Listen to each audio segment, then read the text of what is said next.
Ya se encuentra con nosotros el maxi abogado Federico Anaya. Federico, muy buenos días, bienvenido. Gracias por la enorme espera, Federico. Oh, está perfecto. ¿Sí me escuchan bien? Sí, perfectamente. Vaya periplo, Federico. Con Federico vamos a abordar dos preguntas que le estábamos haciendo, que tenemos precisamente ahí el cartel que le pedimos a Federico. ¿Quién debe presidir la Suprema Corte de Justicia y por qué? Porque la presidenta había abierto también alguna alternativa, otra. Y bueno, después Guadalupe Tadei hizo declaraciones al respecto. Y otro de los temas que ha generado un escándalo y un escozor ahí en los medios corporativos y en la oposición, pues sí, un escándalo porque Hugo Aguilar se niega a usar la toga y entonces él, dice, pues no la voy a usar. Y dicen, pues no, es obligado a usarla. Y entonces le dicen, pues bueno, pues voy a ver de modificar las leyes. Tú no tienes facultades para modificar esas leyes. En fin, no puede ya decir nada ahorita Hugo Aguilar porque se le vienen encima. Pero son estos dos temas, Federico, que invitamos a Federico para entender también la parte legal. ¿Qué procede en términos jurídicos, legales? No sé cuál sería el término, Federico. Bueno, Ernesto, a ver, ¿por cuál de los dos empezamos? Empezamos por quién debe presidir la Suprema Corte de Justicia de la Nación, y por qué. Bueno, ahí recordemos cómo estaba el debate. El sistema anterior, es decir, reforma de 1994, decía que la Corte era presidida eh, por quienes decidiera el pleno de la Corte. Es decir, se reunían las 11 personas que eran antes y votaban. Y si mal no me acuerdo, el periodo era de 4 años. Este, y eso es importante porque no coincidía exactamente con la elección presidencial ni con el cambio de la administración presidencial. Y era una cuestión interna. Esa era la regla. Ahora, ¿cuál es el problema?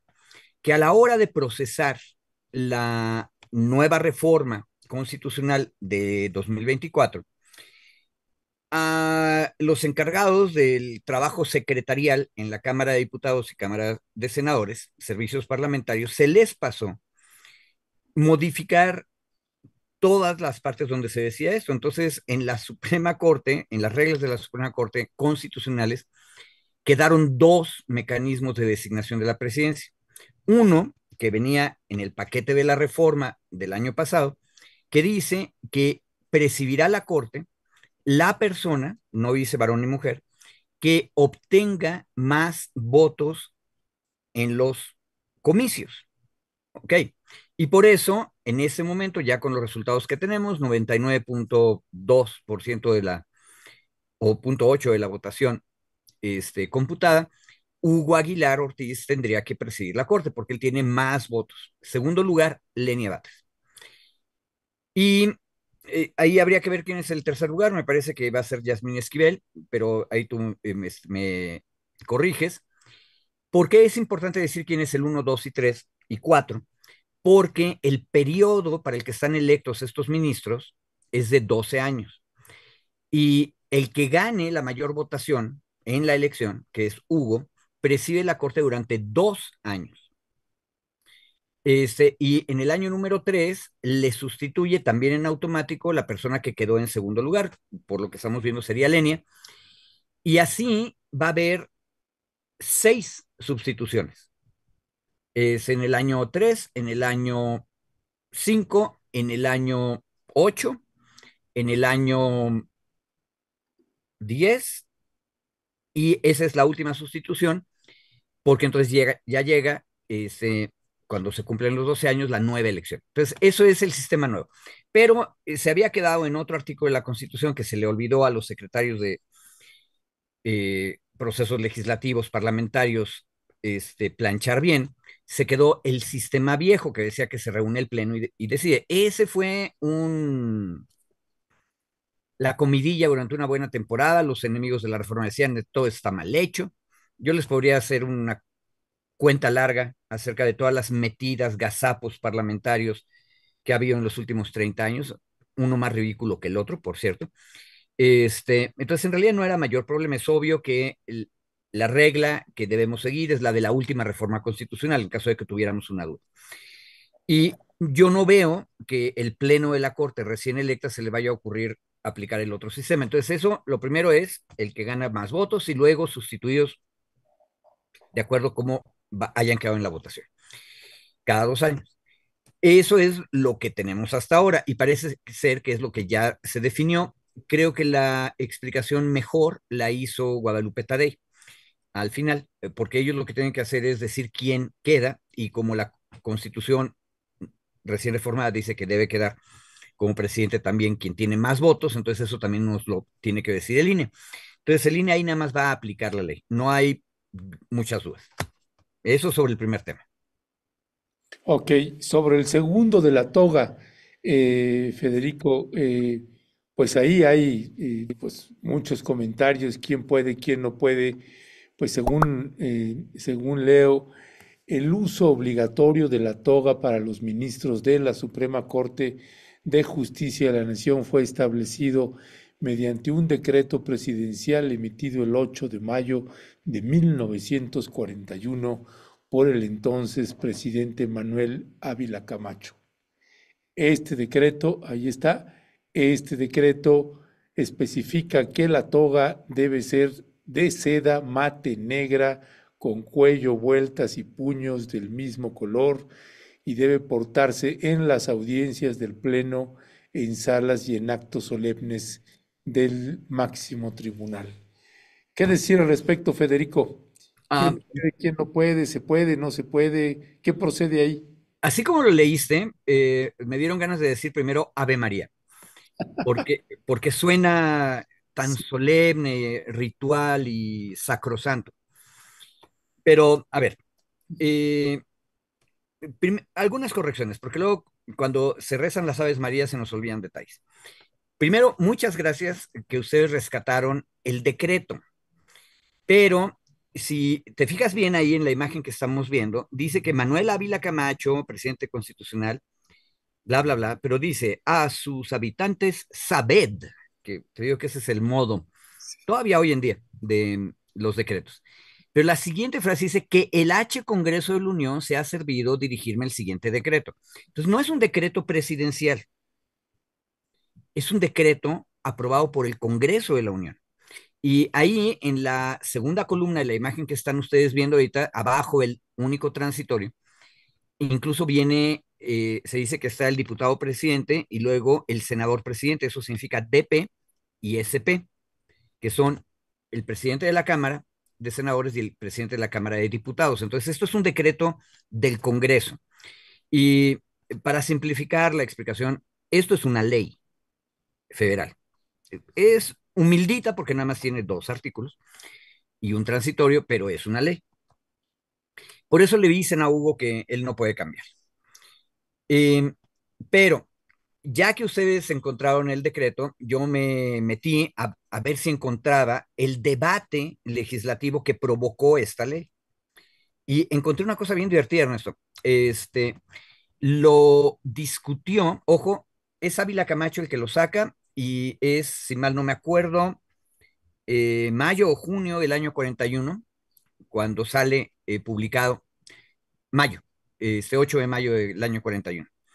Este, y resulta, aquí se tiene que acordar la audiencia, que antes nada más había un periodo legislativo y segundo, que los presidentes empezaban su periodo el 1 de diciembre.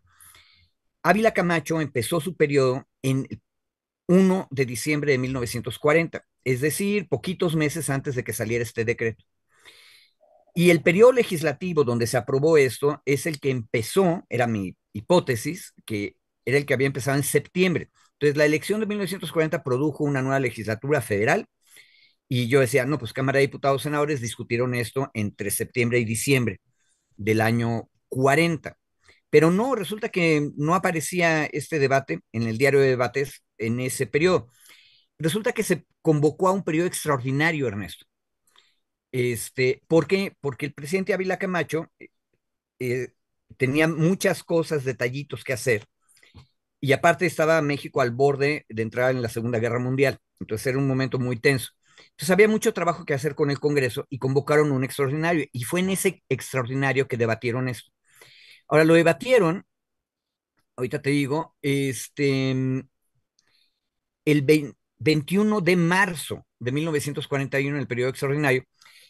Y resulta que cuando leyeron la iniciativa, ojo, es una iniciativa del presidente. El presidente fue el que le mandó al Congreso ese texto y lo aprobaron los diputados. Pero no solamente eso, lo aprobaron de inmediato. Dijeron, esto es de urgente resolución.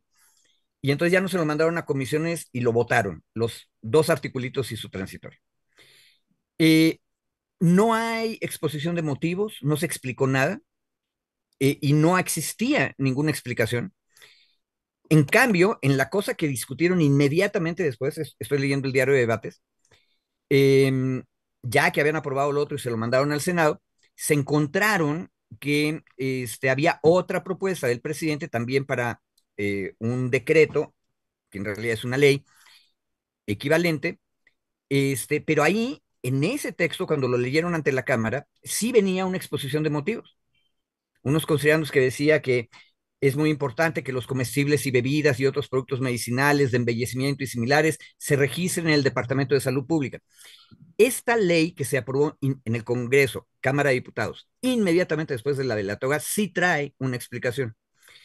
Ahora, lo que me da risa es que de lo que se trataba era de iniciar el registro de lo que ahora hace la COFEPRIS, que son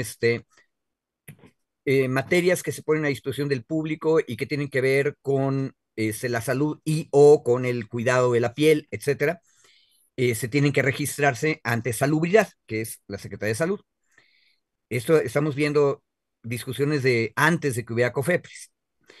Pero, ¿por qué me metí en este detalle, Ernesto? Porque, por un lado, me daba risa que estuvieran discutiendo la toga por un lado y productos de embellecimiento por el otro. Pero, más interesante, en el caso de los productos de embellecimiento, sí hay una explicación del presidente que se lee ante la Cámara de Diputados y que también va a ser aprobada de inmediato por obvia resolución rápido y se manda a senadores. En cambio, en de la toga no hay ninguna explicación, es decir, no dicen por qué tiene que tener la toga y por qué es tan fea y aburrida, aparte, porque así como la leíste, es una toga fea y aburrida. Si van a tener togas, podrían ser más bonitas, simpáticas, las españolas son ridículas. Alguien de la audiencia, Federico, ponía, pues no, y si solo falta que reclamen y que quieran ponerse peluca ahora de esas. A ver, una cosa, como decían los angloamericanos, necesitamos contar nuestras bendiciones. Una de las bendiciones de que este abogado que está hablando no haya estado ahí es que yo se hubiera dicho, bueno, tendrían que ser más bonitas y por qué no pelucas o por qué no son birretes. Pero eso no es lo importante, eso es completamente superficial. Sí, sí, sí. El punto es que el decreto que ahorita los conservadores están convirtiendo en palabra de Dios y de la Virgen María es ridículamente superficial, no está completo, nunca se discutió por qué tenían que usar toga y si la tenían que usar, ¿por qué nada más en las audiencias? ¿Sí? Este, y entonces nos quedamos sin explicación y precisamente por eso a mí me parece muy razonable que el prospecto nuevo presidente de la Suprema Corte de Justicia nos diga que esto no tiene caso y que él no la va a usar. Ahora, un detalle para los que son formalistas legalistas a lo loco. Yo les pregunto, una ley de pobres dos artículos y un transitorio, pues no tiene ninguna sanción. Entonces, si la usan o no la usan en las audiencias, y fíjate, es bien interesante, porque entonces significa que la Corte debería tener una sala de audiencias y luego aparte un vestidor, porque si vamos a ser estrictos, no pueden usarla fuera de las audiencias. Entonces, esas fotos que hay, todos entogados y sentados en una de las salas de la Corte, de los pasillos grandes, con los murales atrás, son una infracción a la ley, si me pongo formalista, me explico. Ahora, ¿qué concluyo? Este asunto de la toga no fue discutido de manera razonable por la sociedad mexicana y las preguntas que están detrás de este debate es por qué los ministros deben vestirse de una manera especial o no. ¿Por qué no deberían estar vestidos de una manera natural? Hay muchas otras opciones. La toga podría representar lo que el ministro o la ministra desea transmitir, por ejemplo. Pero tenemos que discutirlo como sociedad y mi punto es, en 1941 no lo discutimos. Discutimos, y con toda la razón, mucho mejor por qué tenemos pomadas, ungüentos y demás que registrarlos ante la Secretaría, que ahora se llama Secretaría de Salud. Pero eso no lo discutimos. ¿Y vale la pena discutirlo? Sí. Ahora, si se usa o no se usa, no hay sanción legal. Y creo que el decir yo no la voy a usar es una invitación muy razonable al debate. Y aunque la Suprema Corte no tiene capacidad de iniciativa, esta declaración nos ayuda a discutirlo. Eh, Porque hay otras opciones. Ya dije que si nos poníamos alucinados en términos, podemos discutir pelucas o pequeñas bonetes y birretes. Pero si somos más republicanos, deberíamos discutir que deben estar vestidos como seres humanos y ciudadanos, ciudadanas normales. O si queremos representar algo, de pronto las togas tendrían que nacer de un diseño artístico en el que todos los pueblos que formamos la República Mexicana, que es plurinacional, discutan cuáles son los símbolos que se tienen que poner ahí. Porque tú leíste el decreto no dice nada. ¿De dónde se sacaron ese diseño? Y por cierto, ahí hay una última cosa. Leí por ahí en redes sociales hace como 2 años que la toga tiene un brazo abierto y el otro cerrado. Eso no está en el decreto. Uno. Y dos, ¿de dónde vino eso? ¿Hay una reglamentación interna dentro de la Corte acerca de eso? Esas cosas tendríamos que discutirlas más en público. Ahora, no son muy importantes, pero sí son simbólicas. Una toga la debería diseñar el pueblo en una discusión artística, como se deben discutir monumentos públicos. Pero también tenemos que decir por qué tienen que traerla. O sea, ¿qué significa? Te adelanto ya, por me saber que es la última cosa. Un profesor mío, que por otro lado era tremendamente liberal, Gutiérrez y González, cosa rara, defendía mucho el uso de la toga en los exámenes profesionales de licenciatura. Y él decía un argumento muy bonito, porque dice, es un momento solemne, importantísimo para la o el sustentante y para su familia. Y resulta que los miembros del jurado, del sínodo que lo va a evaluar, llegan vestidos de manera poco respetuosa para la solemnidad que significa para el ser humano y su familia. Y entonces él decía, es importante la ceremonia y la toga y el birrete universitarios, para eso. Si te fijas, eso es un bonito argumento, pero hay que explicárselo a la ciudadanía porque si no, no significa nada. Y qué bueno, porque hay que discutirlo todo, Ernesto. Las cosas de súper fondo, pero también las superficiales. Y en las superficiales vamos a encontrar ridículos como los que les acabo de contar. Perdón por el rollo. No, no, no, al contrario, Federico. Gracias, gracias. Federico, déjame meter otro tema, si tienes un poquito más de tiempo. Es otro tema que me parece también interesante, que leí en un tuit que publicó Vanessa Romero Rocha, ¿no? Ella abrió un hilo. No, primero el otro, el primero que te envié, por favor. Este, donde está, no, donde está la imagen. Hay un primero que te envié, donde hay una fotografía. Es- ok, bueno, te voy a leer. Sí, sí lo tienes ahí, es el primero que envié. Este, lo estoy viendo. Pero dice Vanessa Romero Rocha, ya sabemos quiénes integrarán la Suprema Corte de Justicia, ese mero, a partir del 1 de septiembre. Lo que se debería empezar a discutir desde ahora es quiénes integrarán el órgano de administración Oh, judicial. bien. Este, Muy buen tema. Muy buen, sí, me parece muy pertinente el hilo que publica Vanessa Romero. Y aprovechando que te tengo aquí de apechito, mi querido Federico, pues dice, el OAJ, el órgano, me imagino, Así es. eh, será uno de los dos órganos en los que se dividirá el Consejo de la Judicatura Federal, el hermano mayor del Tribunal de Disciplina Judicial. Así es. El órgano será el epicentro en torno al cual orbitará todo el sistema: control de finanzas, adscripciones, compensaciones de juzgadores, auditará de administraciones previas y control de carrera judicial en el Instituto de la Defensoría Pública, Escuela Judicial.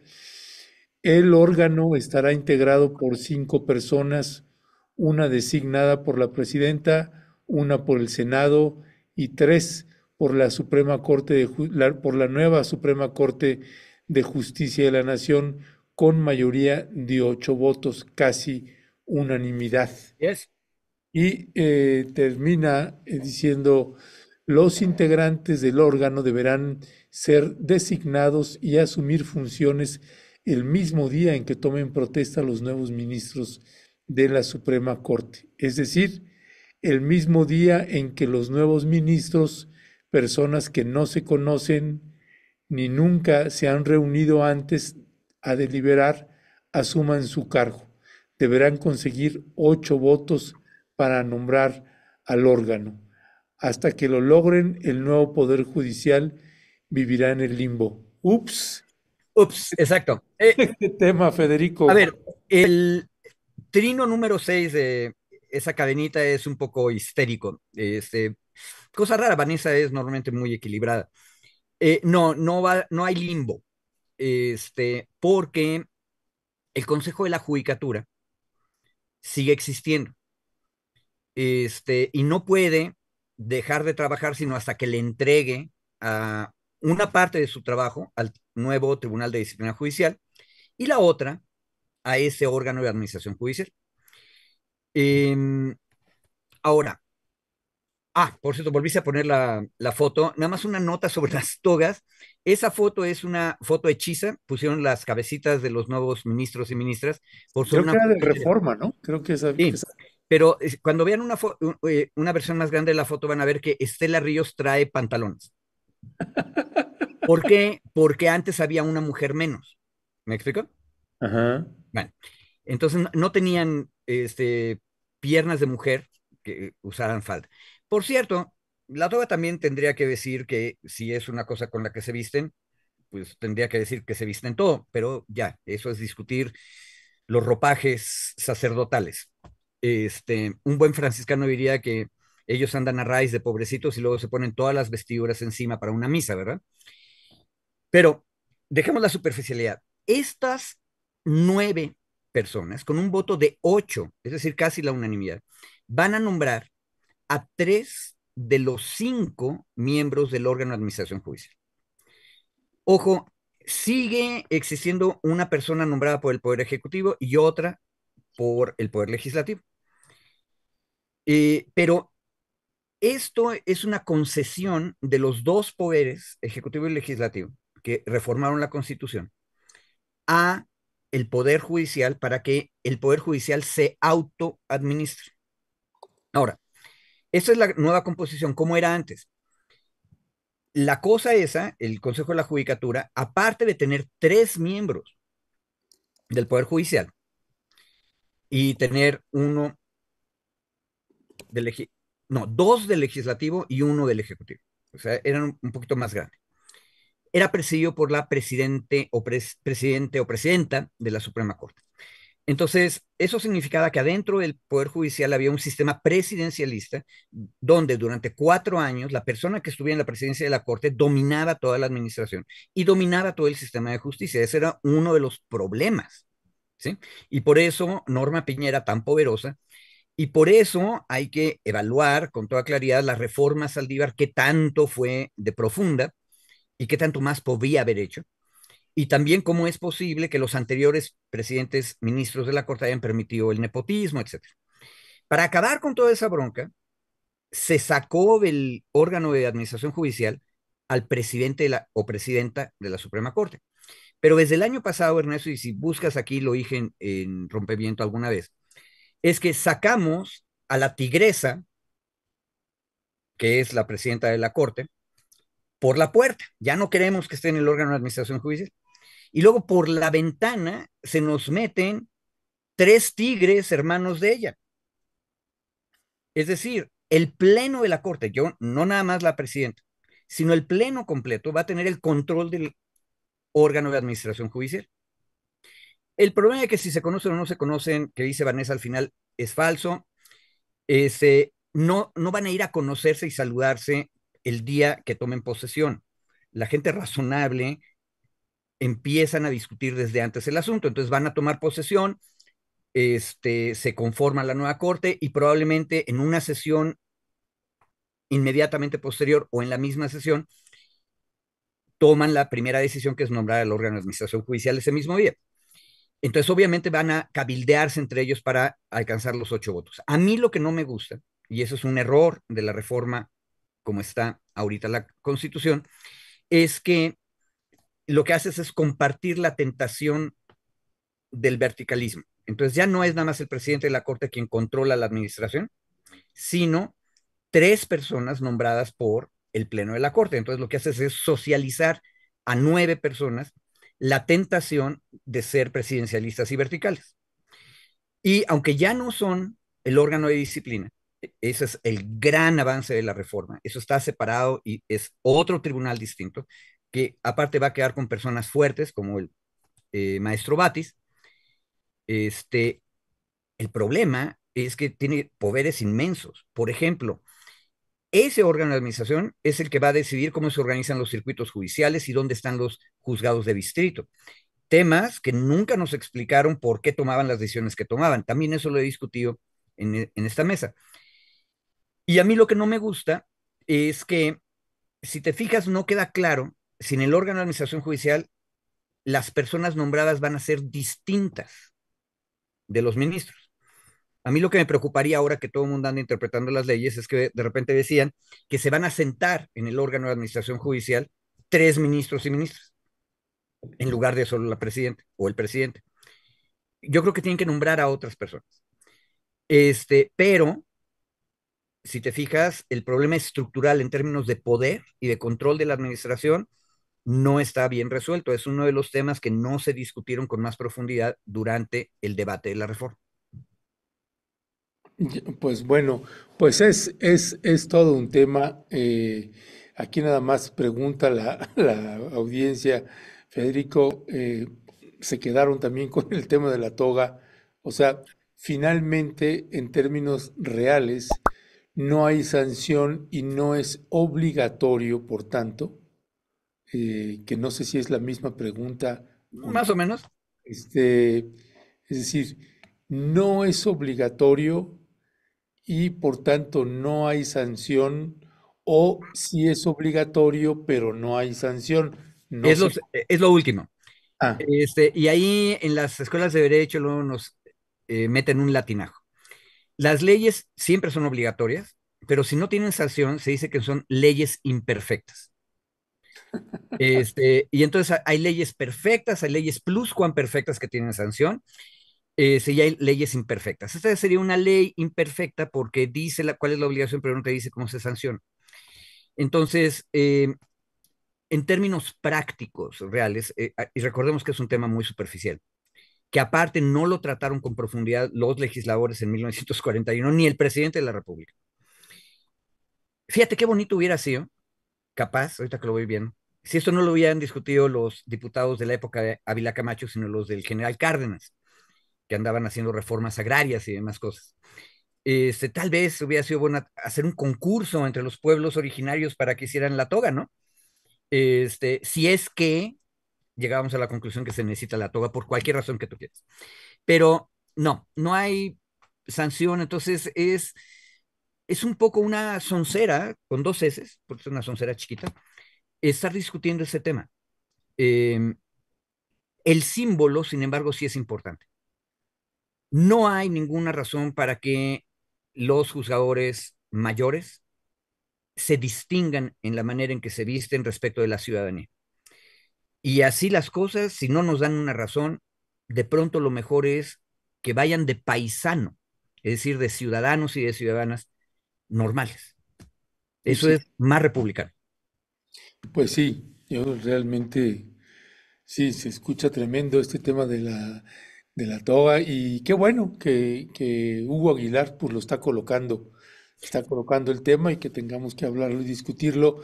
Me parece que más allá de la discusión que tengan los medios corporativos con el tema de la toga, este tema que colocó Vanessa Romero, nos parece que ese tendría que ser, como bien señala ella, el centro ahorita de la discusión. Ah, claro.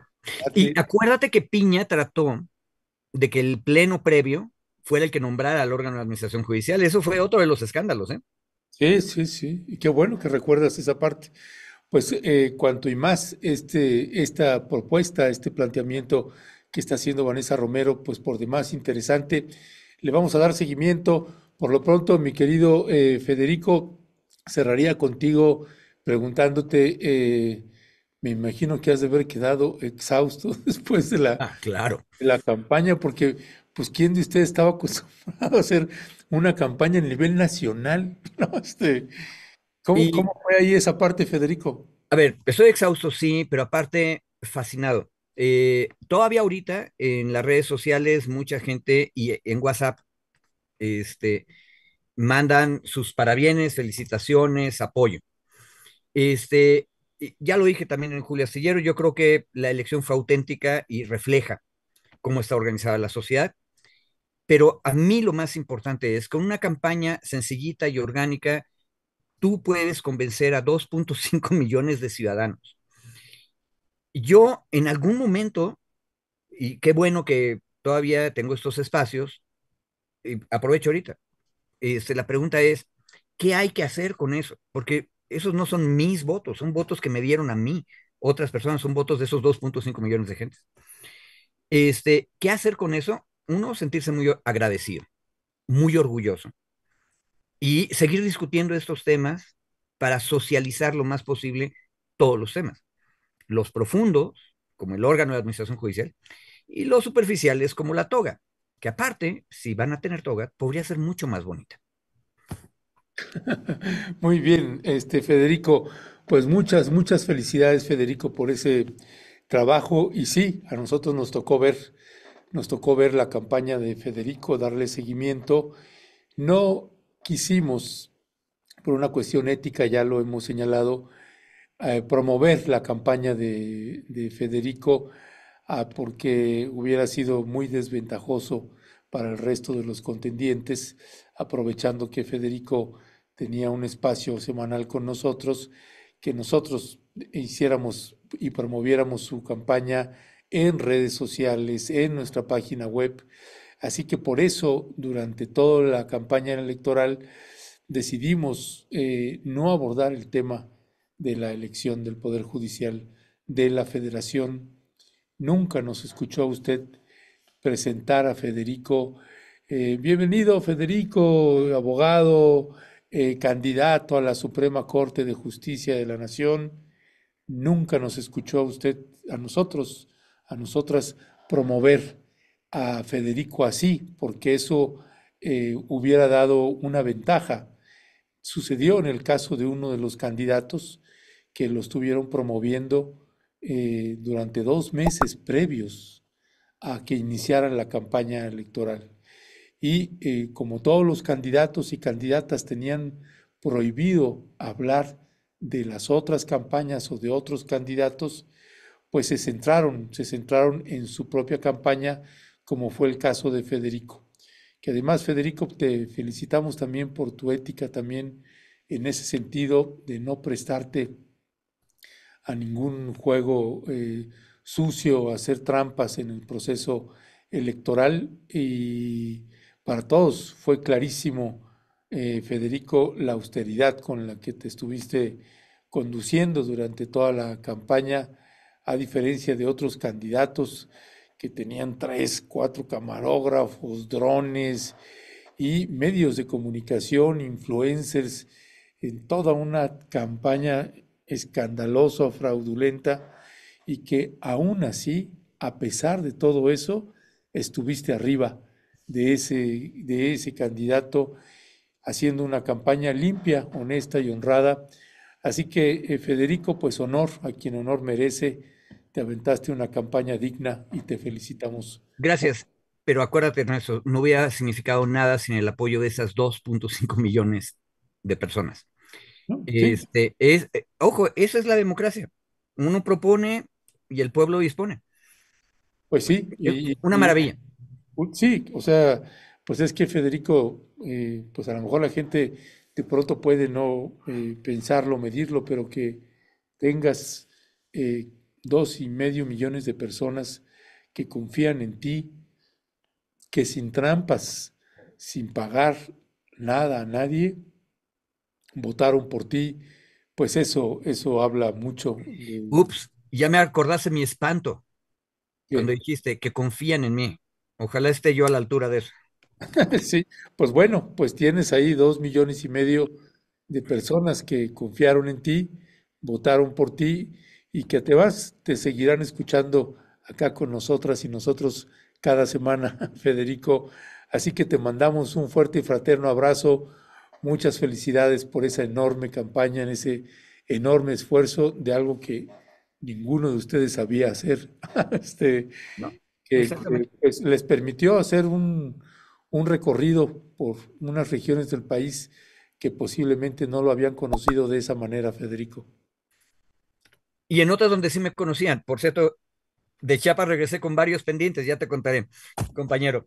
Qué bueno, porque sí, había varios pendientes que tenía la gente contigo. Así que tendremos chance de platicarlo. Federico, un fuerte y fraterno abrazo y seguimos al habla. Gracias. Luego, quédate.